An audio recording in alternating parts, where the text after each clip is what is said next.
Welcome po sa inyong lahat mga kapatid. At sa atin po, sa lugar na to, bagamat hindi na po 25, Merry Christmas pa rin po sa atin.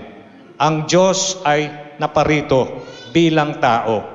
Palakpakan po natin ang ating Panginoon para sa kaligtasan ng mga nagkasala na magsisisi at lalapit at susuko at makipag-reconcile sa Panginoon.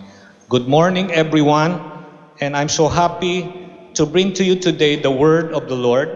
Of course, ang tao po ay ating wini-welcome, pero lalo na po nating wini-welcome ang presensya ng Panginoon. Hallelujah. Have you felt the presence of God today? When you worship the Lord, did you feel the presence of the Lord? Hallelujah. At importante po yan. Kapag nagpupunta po kayo sa church, is feeling the presence of the Lord. That's the most important thing. For 2 or 3 are gathered in the name of the Lord, there He is in the midst of His saints, mga kapatid. So tayo po tumayo muna at basahin natin ang sitas na ating pong pagbabatayan ng mensahe sa umaga ding ito. Found in 1 Peter 4:10, as each one have received a gift, minister it to one another as good stewards of the manifold grace of God. 1 Peter 4, verse 10. Sa Tagalog, na ayon sa kaloob na tinanggap ng bawat isa, ay ipaglingkod sa inyo rin na gaya ng mabubuting katiwala ng masaganang biyaya ng Diyos. Hallelujah. Praise the name of the Lord. Please be seated mga kapatid. Magandang umaga muli sa inyong lahat. I'm so blessed and to bring to you God's Word today. Living to impress God, a humble pursuit. Ito po mga kapatid ay linagay ng Panginoon sa aking heart mga kapatid na dalhin sa inyong mensahe at ang Tagalog pong titulo nito ay Nagpapasaya sa Diyos, isang napakakumbabang adhikain. Right? It is humble pursuit to always live to impress or to please God. A humble pursuit, right? Palakpakan muna natin muli ang ating Panginoon. Now, this verse, mga kapatid, is a letter written by Apostle Peter. Si Apostol Pedro ay sumulat at ito po ang nilalaman ng kanyang liham sa unang community sa Asia Minor. At kung saang lugar ito po yung tinatawag na modern day Turkey. Na kung saan ito po ay isa pong lugar na meron yatang preacher. May preacher ba sa likuran? Aba, praise God. At ito po ang sabi mga kapatid at sinulat ni Pedro, specifically Peter encourages believers to stand firm in their faith. Na tayo raw po mga kapatid, yung panahon na yon, kung ating pong kukunin yung mensahe ni Pedro sa mga Kristiyano noong unang panahon at i-apply natin ngayon, ang sinabi ni Pedro sa kanila is, you must stand firm. Manatiling tapat sa inyong pananampalataya at gamitin ninyo ang kaloob o talento o binigay ng Diyos sa inyong kaalaman, katalinuhan para maglingkod sa ating kapwa. Amidst challenges, amidst trials, and amidst uncertainty. Can we have a hand clap of praise to the Lord? Napapanahon. Kasi yung panahon na sinabi ito ni Pedro, sila po ay mayroong hamon.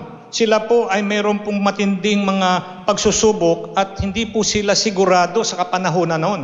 May giyera, mayroong pong famine, may tagutom, may kahirapan. Hindi nila alam kung ano mangyayari kinabukasan.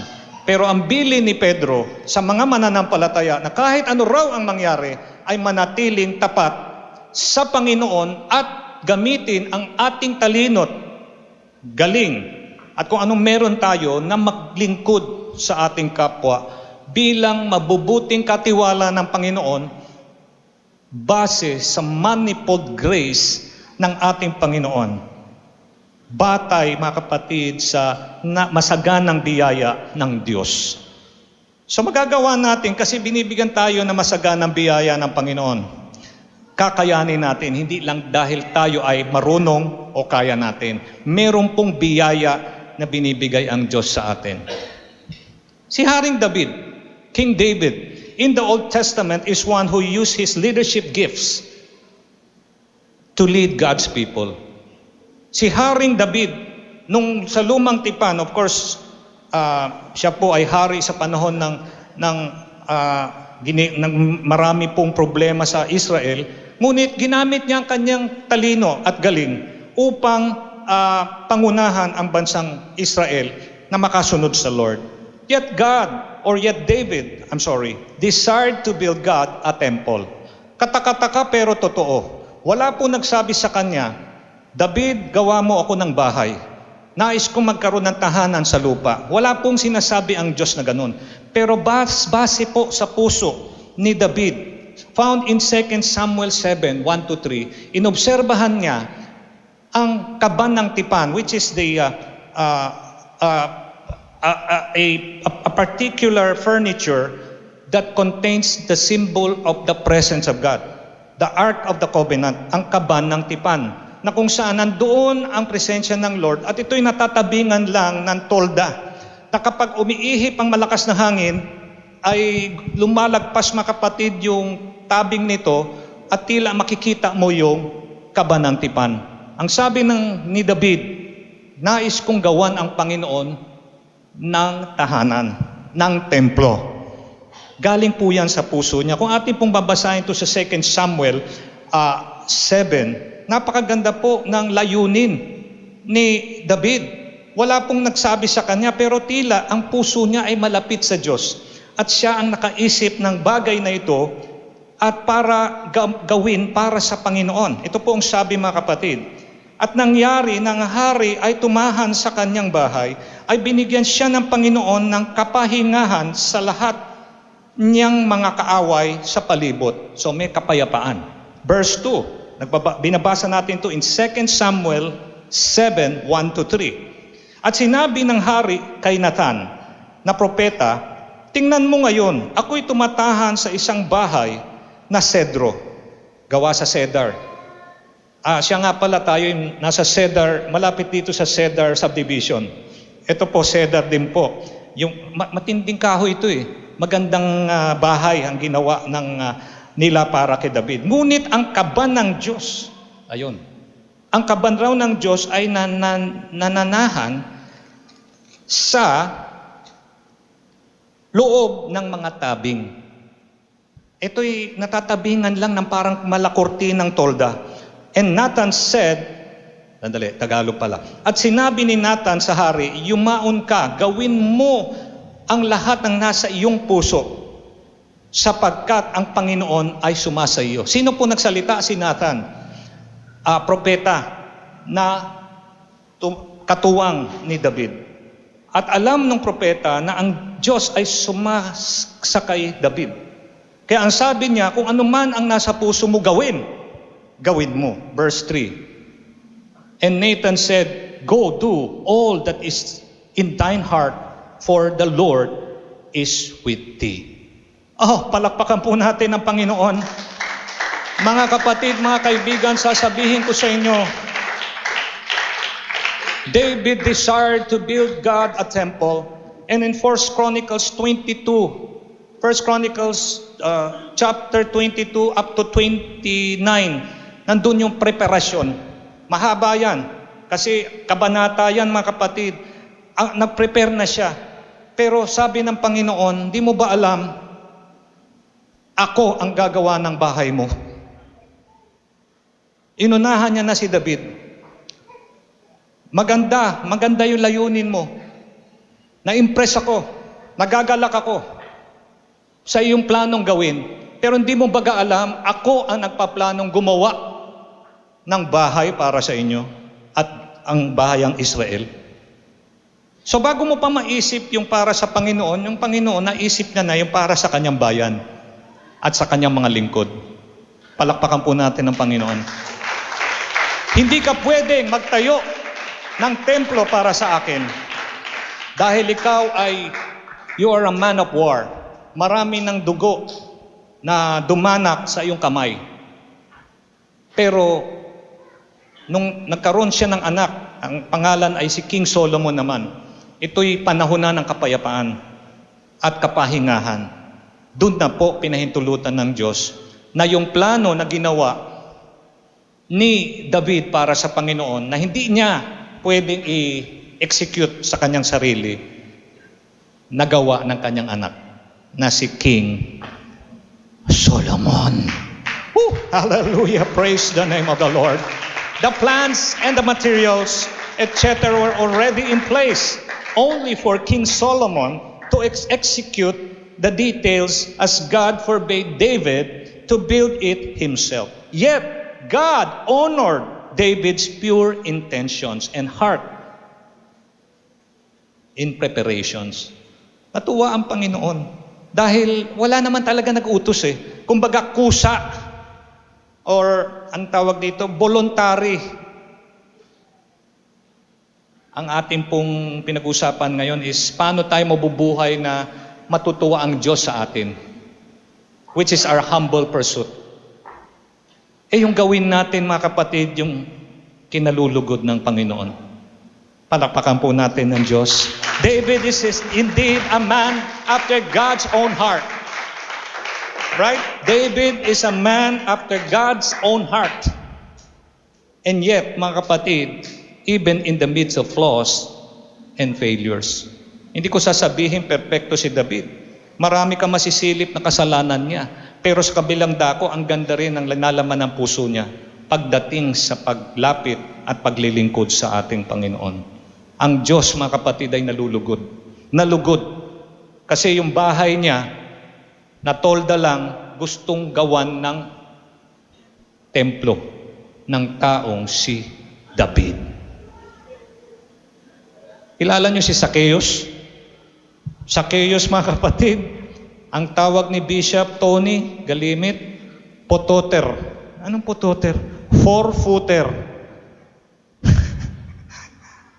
Medyo maliit lang itong taong ito. Kaya pagka ito napasama sa crowd at meron siyang sinisipat na tao sa malayo o hindi niya na makikita. Kasi maliit lang nga po siya. Kaya ang ginawa niya, gumawa siya ng paraan. Kumuha siya ng scaffolding. Hindi scaffolding. Pumunta siya, tumakyat siya ng puno para masilyapan ng Panginoon. Alam niyo mga kapatid, palakpakan natin ng Panginoon. Nakita ni Jesus, of all people, si Zacchaeus. At ang sabi ni Jesus sa kanya, okay Zacchaeus, bumaba ka dyan kung saan ka nakabitin na puno, pupunta ka sa iyong bahay. In other words, Jesus invited himself to the house of Zacchaeus in simple terms. Napakaganda, no? Ang Panginoon mismo pupunta sa ating tahanan tulad ng bahay ni Zacchaeus. Palakpakan po natin ang Panginoon. Luke 19, 1-10. Kung gusto niyo po tingnan ng kwento, nandyan po sa Lucas 19, 1-10. He was chosen by Christ to be his host and came to his house. Nagpunta siya sa bahay ni Zacchaeus. Of course, the people knew that he was a sinner and were perplexed. Bakit itong taong si Jesus nakikisama sa masamang tao, iskalawag, magnanakaw na ang pangalan Zacchaeus? Bakit siya nang pupunta sa bahay niya? Ang dami namang mga bahay dito na nararapat na puntahan ni Kristo.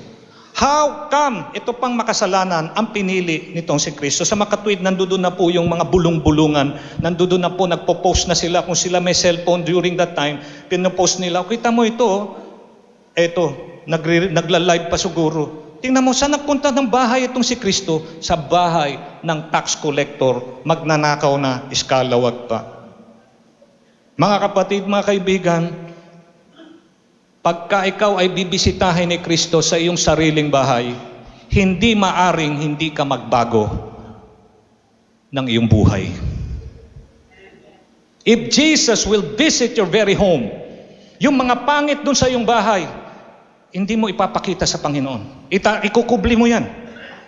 Pero kung sa totoo lang, kung totoo ka talaga sa sarili mo, hindi mo lang tatago o kukubli. Itatapon mo pa. Kasi ayaw mo na may makita ang Panginoon mismo na bumisita sa iyong sariling bahay, na may makita ang pangit o kasalanan sa iyong sariling tahanan. Alam nyo, sinabi mga kapatid ni Sakeo, nung ang Panginoon tumuntong sa kanyang bahay at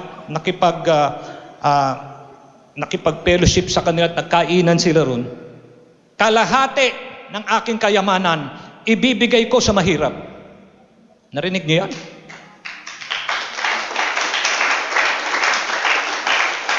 Lahat ng aking kinulimbat, hindi gano'n ang pagkakasabi, pero lahat ng aking nanakaw o hindi ko binigyan ng tamang bilang sa pagkoleksyon ng mga tax, babayaran ko ng 4 na beses.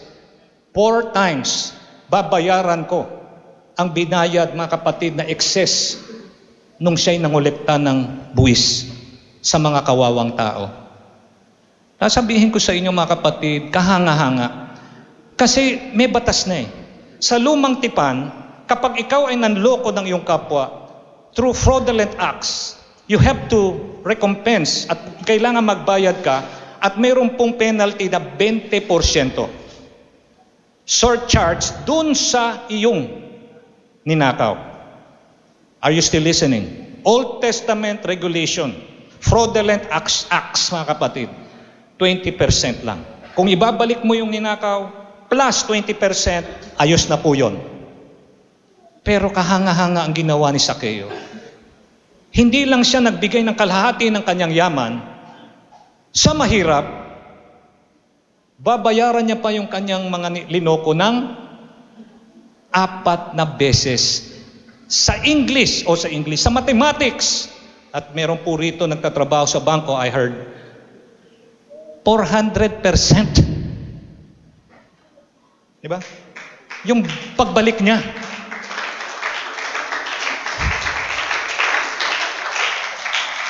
Kasi kunwari, sabihin mo, 100,000, 100%, 100,000 lang babalik mo. Plus 20%, batay sa Old Testament, ganun lang. Ito mga kapatid, bali 100,000, 4 times, 400.4 million ang ibabalik niya. Doon sa isang niloko niya, isa lang yun. Napakarami niyang niloko. Sa palagay niyo, namangha kaya ang Panginoon? Namangha kaya siya? May sinabi ba sa Bible na mangha ang Panginoon? Hindi ko nabasang namangha siya, pero may sinabi siya na nagpapatunay na siya'y na-impress kay Sakeo. Anong sabi niya? Ngayong araw din ito. Ngayong araw na ito. Not tomorrow, not New Year, not Happy Three Kings time. No.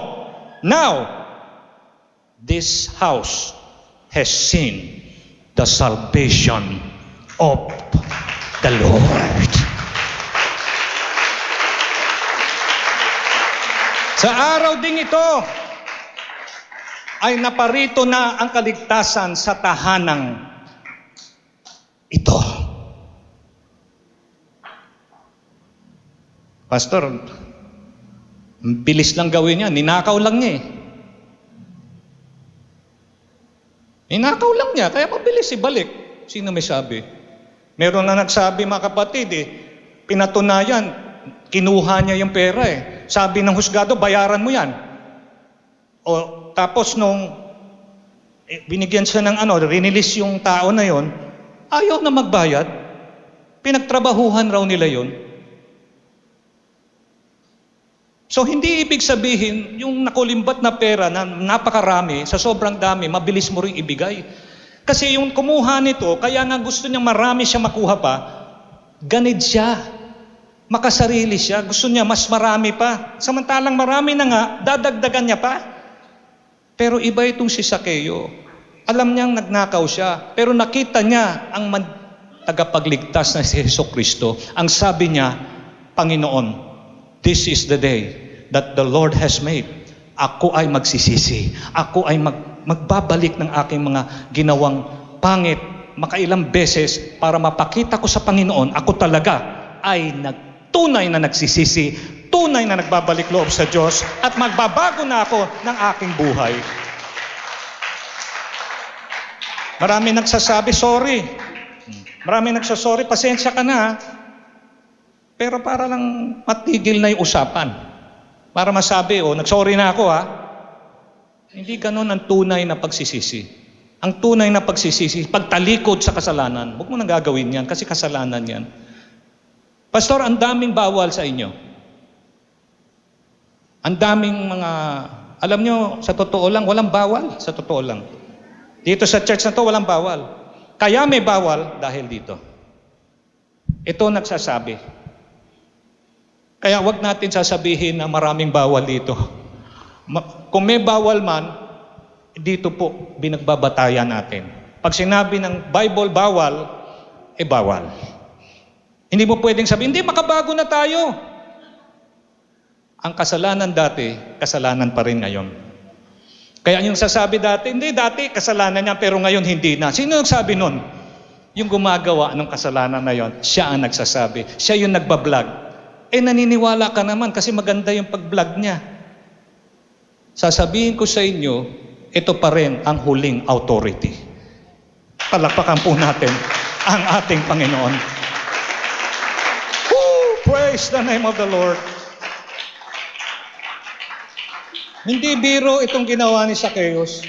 Talagang nanumbalik siya. Nagsisi itong taong ito para mo ibalik yung bagay na yon at dagdagan mo pa yung ibabalik mo.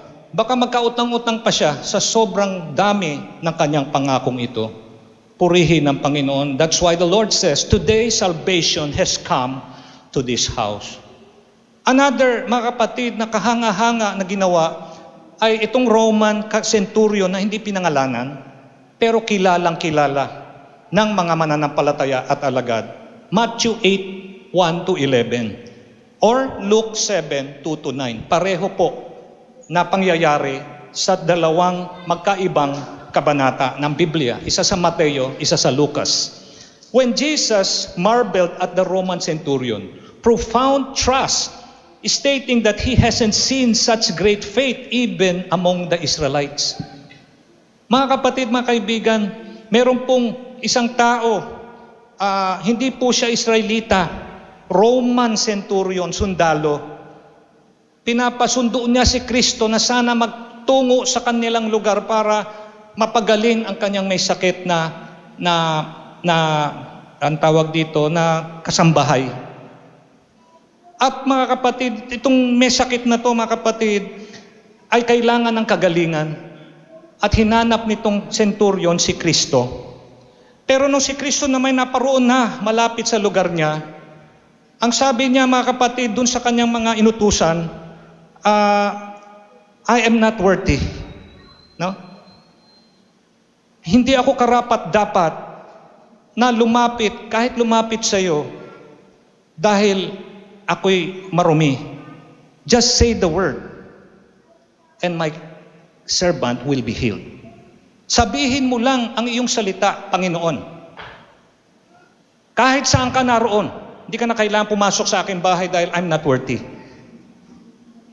Gagaling ang aking servant. Ang sabi ng Panginoon,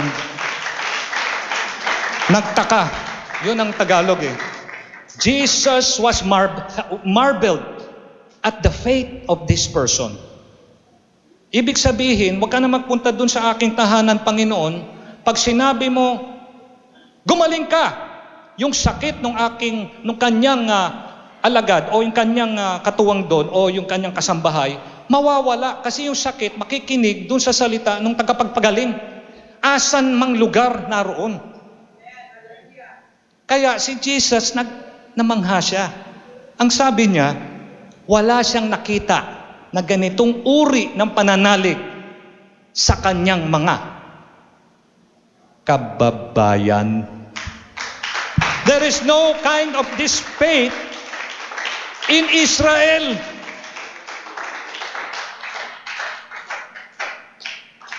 Baka hindi nyo naintindihan. Sa ibang preaching, hindi po nila babanggitin na si Kristo, Israelita. Kasi para sa kanila, yung mga Israelita na to, wala na sa pabor ng Lord. Pinalitan na ng iglesia, ng church. Hindi po totoo yun.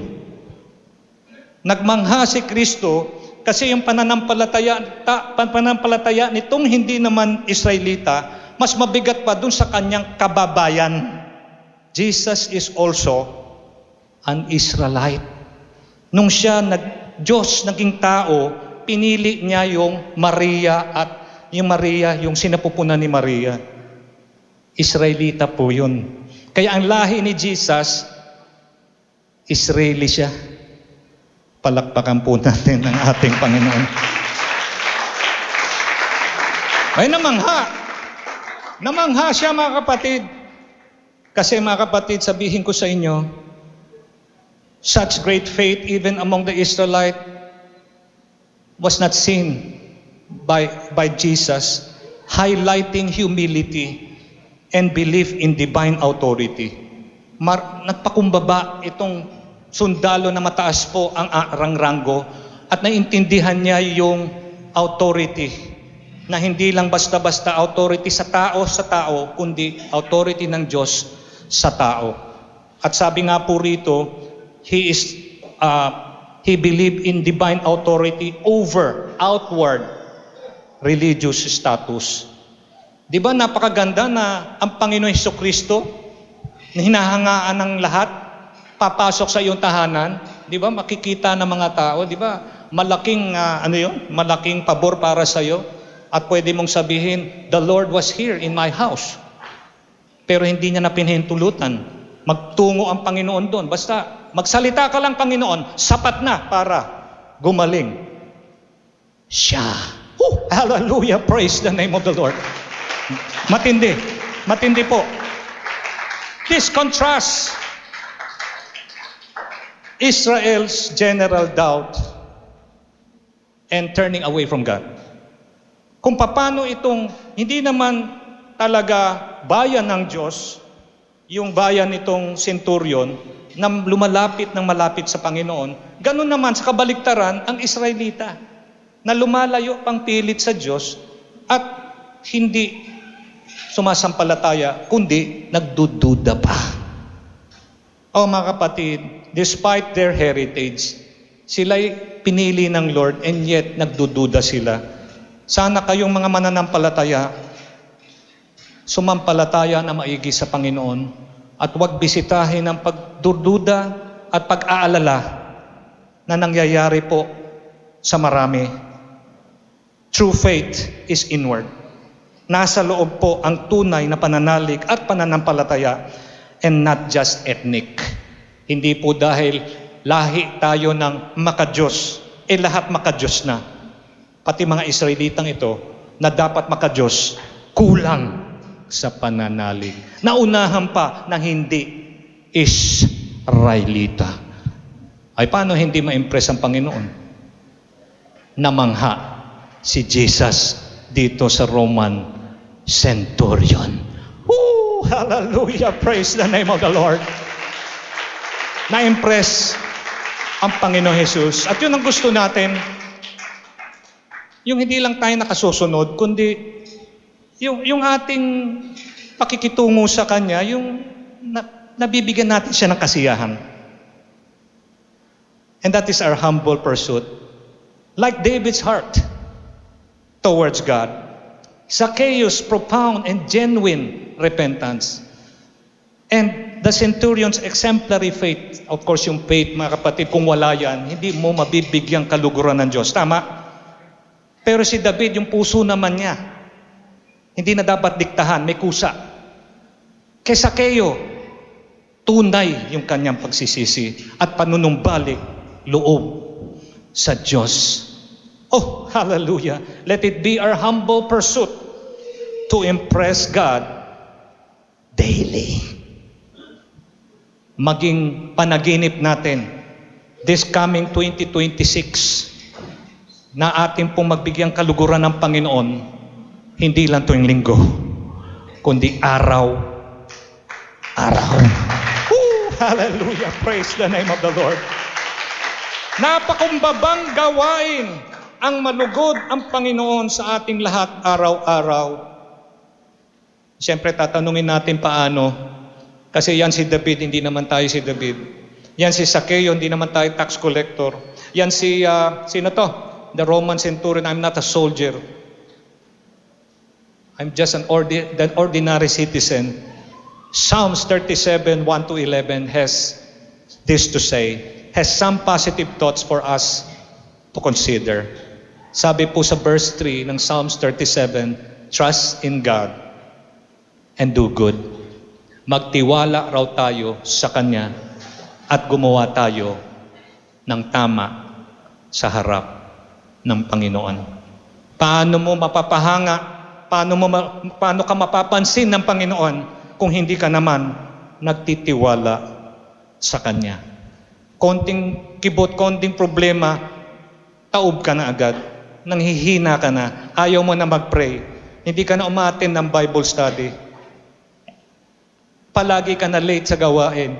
Nauna pa yung ating panauhin. God bless you too.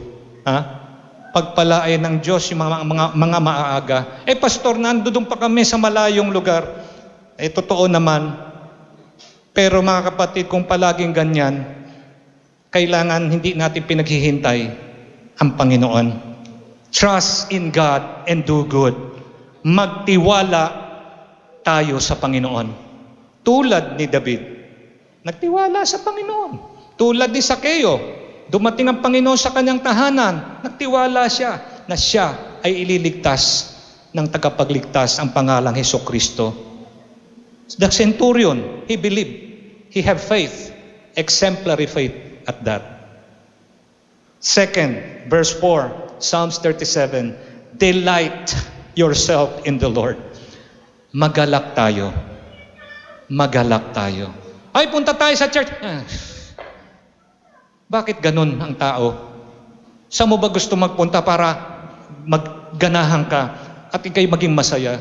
Hindi baga pagka ikaw ay magpupunta sa gawain ng Panginoon, sa church para magpasalamat, magpuri sa Panginoon, sumasaya ka. Hindi ka lang masaya, nagagalak ka pa. Hallelujah. Praise the name of the Lord. Delight yourself in the Lord.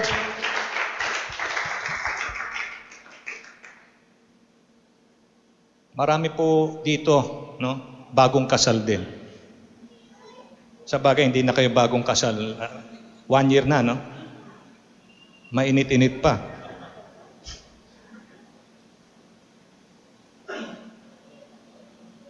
Love, it's beautiful. Amen? Tinitingnan ko yung mga newlyweds natin dito nakangiti ba sila? Masaya ba sila? Malungkot. Tinitingnan ko si ayan. Pastor, hindi mo makikita ako. Bakit? Naka-ano ako Nakatawag doon. Delight yourself with the wife that the Lord has given you. Pero tatandaan nyo, may pinanggalingan ng wife na yan. The Lord give you the wife for you to take good care of her. Di ba? Salamat Panginoon sa aking asawa. Pero higit sa lahat, salamat sa iyo na nagbigay ng asawa sa aming mga lalaki. Isa lang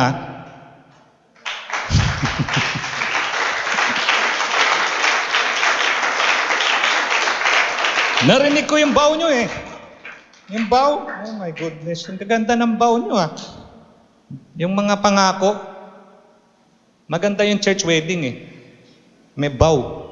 My goodness. Iyakan sila. At minsan yung pastor, dinadamay nyo ako talaga, kayo talaga Kasi ang ganda yung nangako ka. At napakaganda ng symbol ng kasal. Pero hindi po 'yon ang ating tema. Ang ibig ko lang sabihin, if you are given to the delights of this world, wife, family, career, blessing, etc., huwag mong kakalimutan na ang pinanggalingan yan, walang iba kundi ang Panginoon. Siya pa rin talaga ang nagbigay sa atin ng power to acquire wealth. The Lord, the Lord. Banal ang ating Panginoon. Delight in Him. Magalak. Sabihin nga natin, magalak. Tingnan mo nga yung katabi mo kung nagagalak nga ba o... Pagka December, masaya ang tao. Pag Abril o Mayo, yun yung Holy Week, Biyernes Santo. Medyo, di ba, tago yung mga pustis, nakatago yung mga ngipin nun. Formal. Pero ngayon, mga kapatid, nagse-celebrate tayo, nagdiriwang tayo. Sabi nga, bakit sa inyong church parang belated naman? Christmas pa rin sa inyo. Ay, talagang Christmas dito sa church na to. Araw-araw nga Christmas kasi buhay ang Panginoon. Siya'y namatay, inilibing, nabuhay na namang muli. He is the risen Lord. Buhay siya. Praise God. Kaya lang, hindi nga palagi merong fruit salad. Hindi po palagi yun. No? Praise God. Bakit nakakapasok yung fruit salad na yan? Palakpakan muna natin muli ang Panginoon. Commit your way to the Lord. Atin raw, mga kapatid, mangako tayo sa Panginoon na yung buhay natin, makita ng Diyos na tayo ay tapat sa Kanya. Pag may Bible study, umattend. Pastor, ako ay professional na, marami kami engineer dito. Engineer Moises. Moses ang pangalan ni engineer natin na to, mga kapatid. From the water. No? At marami kaming engineer, karamihan electrical. Kaya alam mo na kung paano tatawagan para gumawa. Sa bagay, iba nasa UK, hindi na natin ma-reach minsan. They're too busy at purihin ng Diyos. Pag Bible study tayo, ang Bible study natin hindi naman a-appear pa dito sa church natin. Meron tayong tinatawag na virtual. Makita ko yung umaattend ng Bible study, ang dami. Pero same old faces. Yung iba ng mga young professional natin absent. 2026 gawin nyo, mangako kayo kay Lord. Sasama kami sa Bible study. Kasi wala naman trabaho 8:30 nga natin tinapat Dati yung iba nakakasama pero yung iba, wala na. Samantalang libre naman sila ng 8:30 in the evening. Kaya nga 8:30 para pag uwi galing sa trabaho, siyempre pahinga muna, kakain muna, inom ng kape. Tapos 8:30, Bible study na. Hindi kami nagba-Bible study 7 o'clock, hindi. 8:30 for the professionals. Kaya lang, marami pa rin absent. Mangako ka, 2026, babantayan mo ang pag-aaral mo sa salita ng Diyos. Kasi kung hindi mo bibigyan ng panahon na yan, ibang salita ang inyong mapapag-aralan. Makikita nyo yung mga pangit sa internet. Nakita nyo ba, mga kapatid, yung nagka-traffic? Nag-traffic.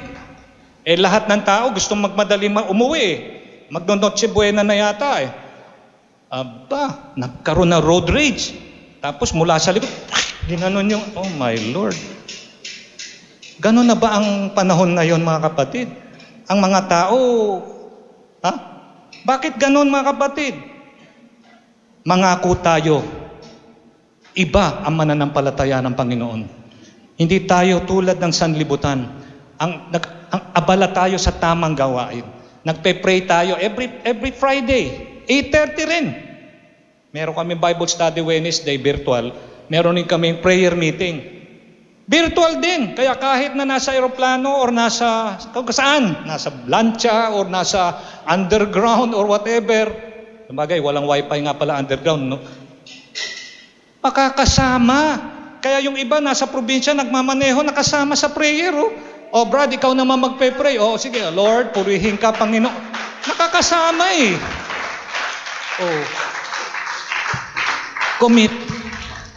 Commit to soul saving. Magligtas tayo ng kaluluwa. Anyayahan natin yung mga natamnan na natin ang salita ng Diyos at dalhin natin sa Panginoon. Disciple making. Be a discipler. Hallelujah.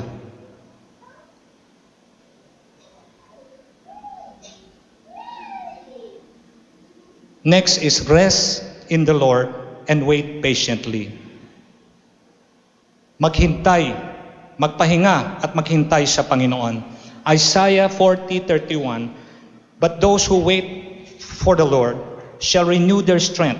They shall mount up like eagles, and they shall run and not be weary. They shall walk and not faint.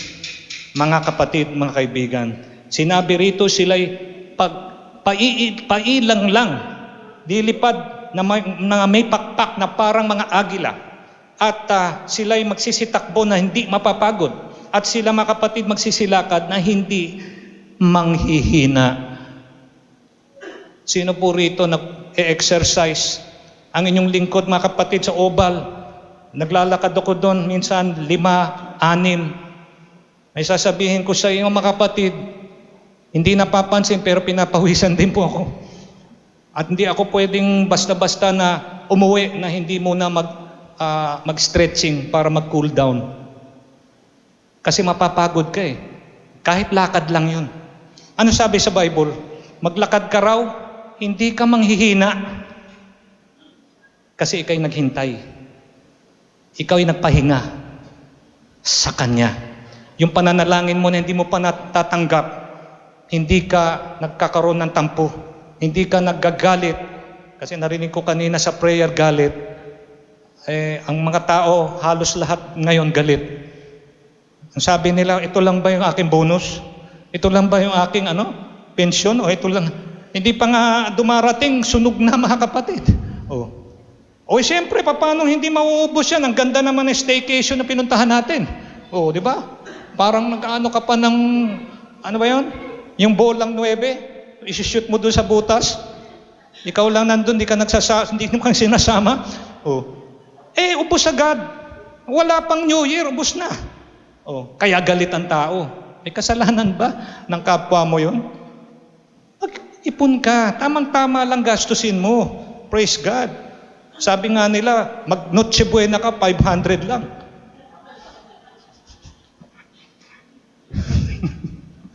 Masama ba yun?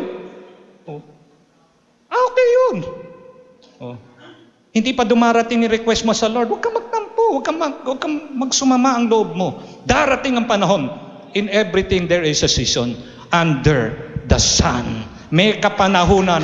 At pag binigayan ng Diyos sa'yo, walang aagaw sa'yo. Dahil walang makapagsasara ng pintuan, binuksan ng Diyos, at wala po makapagsasara ng pintuan na binuksan ng Diyos.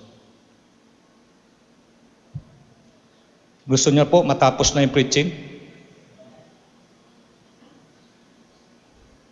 Okay ba sa'yo hanggang alas alauna? Hindi. Sino po hindi pa nag-ikapu rito? Wala po sa notes pero isisingit ko lang. I challenge you.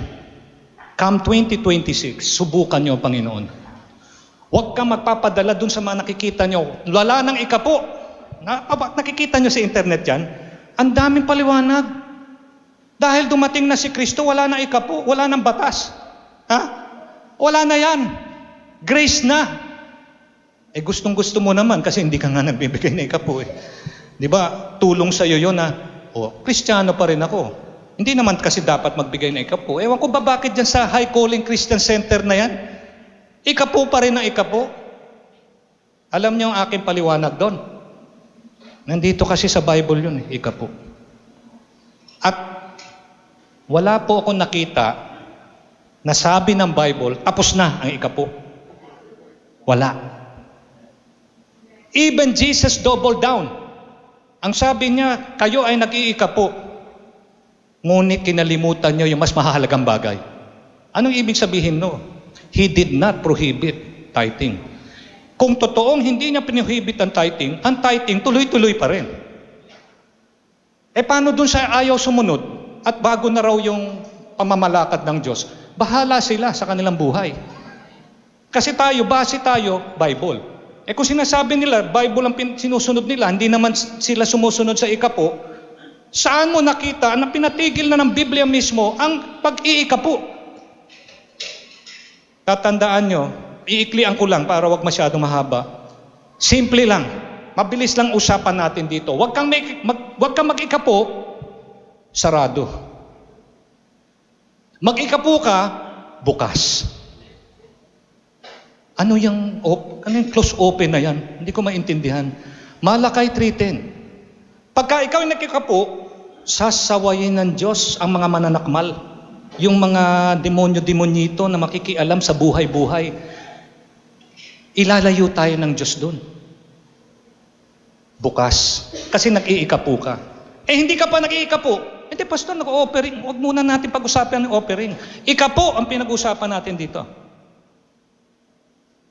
Makakatulog ako ng mahimbing. Kasi naituro ko sa kawan ng Panginoon ang pag-iikapo. Pag nag-ikapo kayo, bukas ang pintuan ng blessing mula sa langit. Hindi ka nag-ikapo, pastor, punta ka sa bahay. Bakit? May sakit na naman ako. Ano? Nagkaroon ka lang ng sakit dati. Bakit? Nako po. Merong mananakmal na hindi nasasaway. Sarado. O ano magagawa ko niyan? Hindi kayo nag-iikapo. Ang laki na ng porsyento ng mga miyembro rito nag-iikapo. Hallelujah, praise God. Ay kitang-kita sa buhay nila. Nakita nung isang nag-church sa iba, nakita niya yung kasama nila dati. Dati mga simple lang ang buhay nito. Ngayon nagmamaneho na. Tapos yung iba galing pa sa Europa. Tapos ito namang isa, meron raw Tapos nung wedding nila, yung reception mga kapatid, scallop lang. Walang-wala. Alam niyo ba yung scallop? Hindi po tahong yan, mamahalin. Ay naku, ang sarap. Nalalasahan ko pa hanggang ngayon. Sobra naman yun. Pero ang galing, ang ganda, blessed. Kasi marunong sumunod sa Panginoon. Bukas ang blessing. Kaya yun lang po. Ang iiwanan ko sa inyo. 2026, gusto nyo pa rin sarado? Problema nyo na po yan. Kukuha ako mga kapatid dun sa ATM. Sabi, go to your bank. Punta ako dun sa bank. Bangkong tunay. Unavailable. Ganun din eh. Close. Diba? Ayaw natin ng close. Gusto natin bukas. Ganun rin sa pag-iikapo. Ang nakikinabang tayo. Ang kagandahan pa na ikapo, dun may pangako nakalagay. Dun sa offering, ang sinabi lang, it is more blessed to give than to receive. Ayun. Pero kung ano yung mga benepisyo nun, walang nakalagay. Mas maganda sa Malakay 3:10 nakalagay doon, may protection, parang insurance. Meron kang protection, may seguridad ka, may pagpapala ka, bukas. O yun. Kaya sasabihin mo sa iyong katabi, ikaw na nag-iikapo, bukas ang pintuan ng langit sa akin.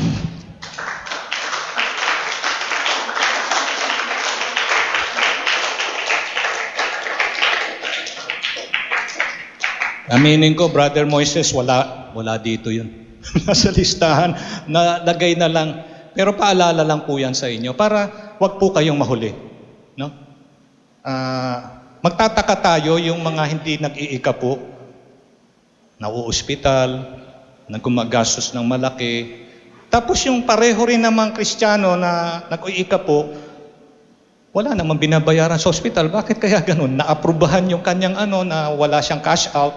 Dito naman sa'yo, hindi ka nag-iikapo, sarado kasi. Gusto niyong buksan, magbigay ng ikapo. 10%. Alam niyo pa, sa totoo lang, in the New Testament, gusto niyo talaga pa-impress natin ng Lord? More than 10% bigay mo. Pwede. Yung 10%, pinakakonti yon. Gusto mong damihan, gusto mong ma-impress ang Panginoon, malugod siya lalo, di dagdagan mo na sa'yo. Kaya lang doon sa 10%, di mo nga magawa Pag-usapan pa natin yung 20, 30. 10% na nga lang muna. At pag nasanay ka na dyan sa 10%, gustong pandagdagan, nasa inyo. Kasi hindi po masama na mag-pray sa Lord, Lord, kailan kaya ako makapagbigay sa iyo ng ikapo 1 million pesos. Ganda nun. Gandang prayer yon.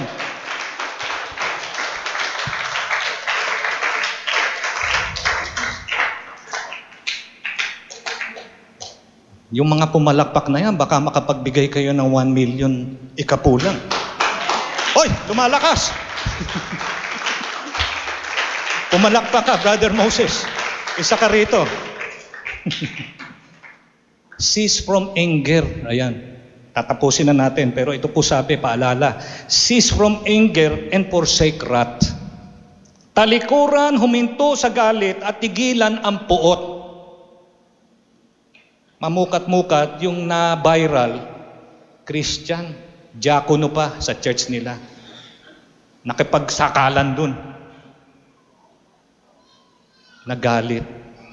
Yung parang pumutok na ba? Parang bulkan. Winawarningan tayo ng Panginoon. Kailangan tigilan natin ang puot at galit na walang katuturan. Pero ang Bible rin na nagsasabi, pwede ka pa rin magalit. Ano ba yan, Pastor? Sabi mo, huwag magalit. Tapos ngayon pwede magalit. Sa isang dahilan. Magalit ka sa mali. Magalit tayo sa kasalanan. Hindi yung kasalanan na na masaya ka pa. Hindi. Dapat magalit ka na. Diyan ka mapuot kasi yan ay kaaway natin, kaaway ng Diyos. Di ba naalala nyo, nagpunta sa templo ang Panginoon, nakita nyo yung mga nagbebenta ng mga siomay, walang siomay, nagbebenta na kung ano-ano doon mga kapatid. Anong ginawa ng Lord? Pinagtatabig niya. Nagkasala ba siya kasi nagalit siya? Hindi. Nagalit siya sa mali. Okay magalit pagka laban sa kasalanan. Pero yung walang katuturan, naunahan ka sa parking, di ba? Ako na nauna, kita mo, gusto mo sabunutan paglabas mga kapatid, wala palang buhok. Hindi, Brad, kaibigan tayo ha. Love kita, Brad. Welcome uli ha. Welcome. I'm so happy to see you. I miss you. Hallelujah. Dakila ang Diyos. Huwag magalit sa tama. Kung ikaw ay tinutuwid, huwag kang magalit. Kung ikaw ay pinapaalalahanan, sinasaway ka, pinapaalalahanan ka o pinagsasabihan ka, huwag kang magagalit. Kasi paano kung walang magsasalita sa'yo? Di ligaw na ligaw ka na, hindi mo pa alam. Ay, huwag kang magpunta dyan, bangin na yan. Ay, hindi, maganda dito eh. Ito yung sabi ng sabi na Waze, dito kami dadaan. Alam nyo yung Waze na yan, pahamak yan. Pupunta tayo dun sa resort, dun sa family day. Tawirin raw namin. Wala pang daan. Paano ka tatawiran? Lilipad ka? Grabe. Wala pang pakpak yung van ni Solomon eh. Hindi pa na-invento. Grabe. Kailangan talaga mga kapatid. Hallelujah, handa tayo. Jesus hated sin enough to die for us, to save us from our sins. Dakila ba ang Panginoon? He died for us because He hated sin so much that He is willing to die to save each and every one of us. Thank you, Lord, for your unspeakable gift. Results of trusting God. Ano ba ang resulta na pagka tayo nagtiwala sa Diyos at tayo ay naging magalak sa Kanya, nagagalak sa paglilingkod sa Kanya at tayo po ay committed at nangako tayo na susunod tayo, magpe-pray tayo na mas malalim, magpe-pray tayo sa prayer meeting, tayo po ay mag-aaral ng Kanyang salita. At kung manonood man tayo ng palabas, yung mga palabas na magaganda, mga kapatid, at magpapabigay sa atin ng inspirasyon, and we are waiting already, resting patiently and forsaking wrath. What are the results? Based from Psalms 37, I want to finish with this. God strengthens the righteous. Palalakasin ka ng Lord. Kung ginawa mo yung pagtiwala mo sa Panginoon, nag-delight ka sa Kanya, ito po ang resulta. Siya ay magpapalakas sa iyo. Ikaw na nanghihina, palalakasin ka niya. Itataguyod ka niya. Verse 17. Through His presence, narayaan ang presensya niya. Asan ka mang lupalop magpunta? Sa mga project.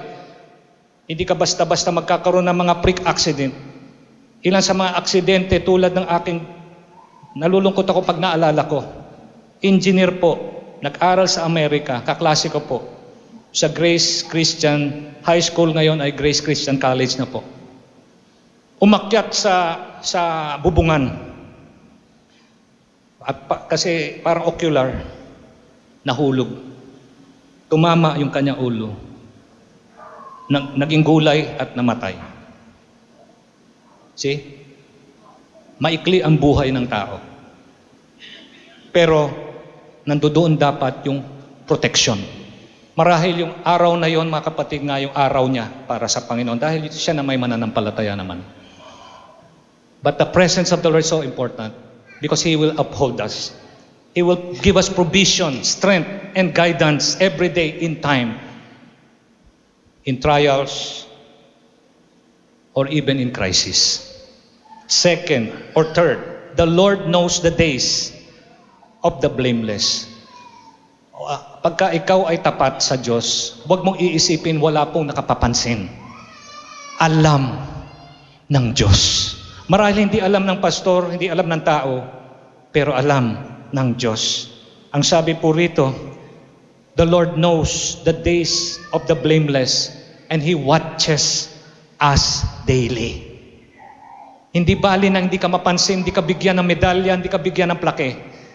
Pero alam ng Diyos na ikaw ay matuwid. Magpatuloy ka, hallelujah. He sustains them through famine, through trials and disaster. May bagyo, may problema, may shear line, may earthquake, naroon ang Panginoon. Always under His care. Akala mo mag-isa ka na lang, parang feeling mo lahat ay may tampo sa'yo, pero ang Diyos naroon, kapiling mo at umaalalay sa'yo. Come what may. 2025 ginawa niya yan, 2026 gagawin pa rin niya. Jesus is the same yesterday, today, and forever. Maaasahan ang Panginoon. He has His eyes on you, my child. Woo, hallelujah. Always under His care, blessings and given to you last eternally. Yun po ang kakaiba eh. Doon po sa mga hindi naniniwala, nag-Christmas celebration, pero bandang huli, nandun naman yung lungkot kasi hindi nila alam kung bakit talaga may kapaskuhan. May kapaskuhan dahil may kaligtasan. At yung blessing na binigay niya sa mga mananampalataya at mga alagad na tulad ninyo, panghabang buhay. Panghabang buhay. Wala pong expiry. Ano ba yung expiry date nung ano na yan, nung kondensada na yan? Naku! 30, ano mo na? Lagay mo na doon sa salad yan. O hindi na pwede yan pag January. Expire. Yan po ang nangyayari sa sanlibutan. Yung blessing nila may expiry. Ang blessing mo, Christian, eternal ang blessing mo. Eternal. Unlike the blessing of the unsaved, temporary. Sandali lang po. Hallelujah. Napakabuti ng ating Panginoon. Nagtiwala ka lang, tinaguyod ka pa ng Panginoon. The Lord will not forsake His saints. Hindi niya tatalikuran ang kanyang mga hinirang. Verse 28. You are preserved forever. Hinanap ko mga kapatid yung tawag dito, yung Tagalog ng preserve. Nakita ko matamis. Hindi, ano yata yun eh, palaman yata yun. Mali. Yung preserve dito, habang buhay. Iingatan ka ng Panginoon. Habang buhay.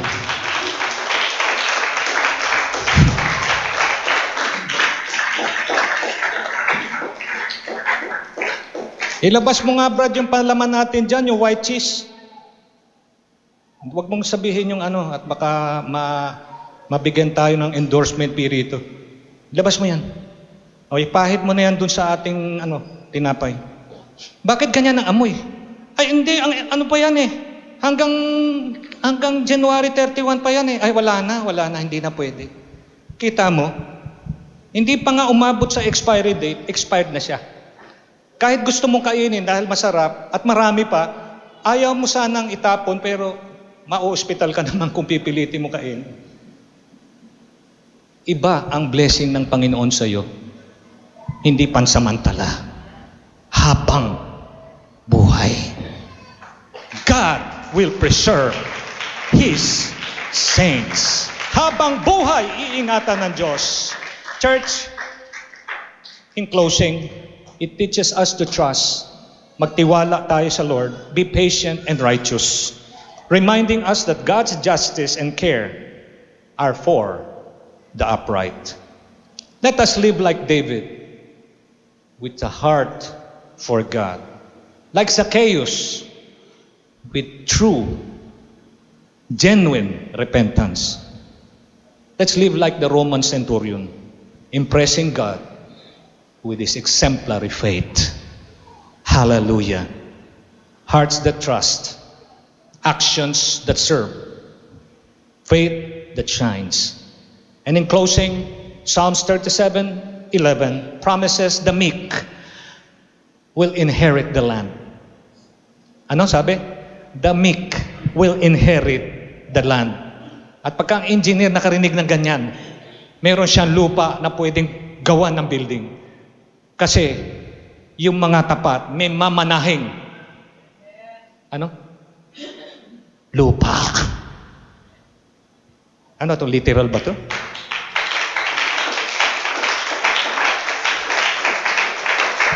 Whether literal or future tense or whatever, meron kang tatanggaping mana sa Kanya. At meron dito mga kapatid, katakataka pero totoo, maliit ang bahay nila. Pero pagka inayos niya, parang ballroom. Nasa homemaker eh. Nasa homemaker. Kayo ba nakikinig mga homemaker? Mga homemaker, mga kababaihan. Kami yung mga lalaki, kami yung, hindi naman homebreaker, kundi kami yung parang, kung nagbihis. Di pa dun yung t-shirt, yung medyas, dun ang punta, yung sapatos, kung saan-saan. Kawawang mga sister, imis ng imis yan. Mga homemaker, ayaw nila ng gulo. Kaliit-liit ng bahay. Pero ang galing mag-ayos. Kala mo, ano ba yung pinuntahan natin doon sa Tagaytay? Parang Bilsong. Nasa homemaker. Anong masasabi natin doon mga kapatid? Paano kung bigyan ka ng lupa ng Panginoon, property? Pangako ng Diyos. Hindi ka forever ganyan. Palalaguin ng Lord ang blessing na tatatanggap mo. In 2026, may we find our legacy in God's glory.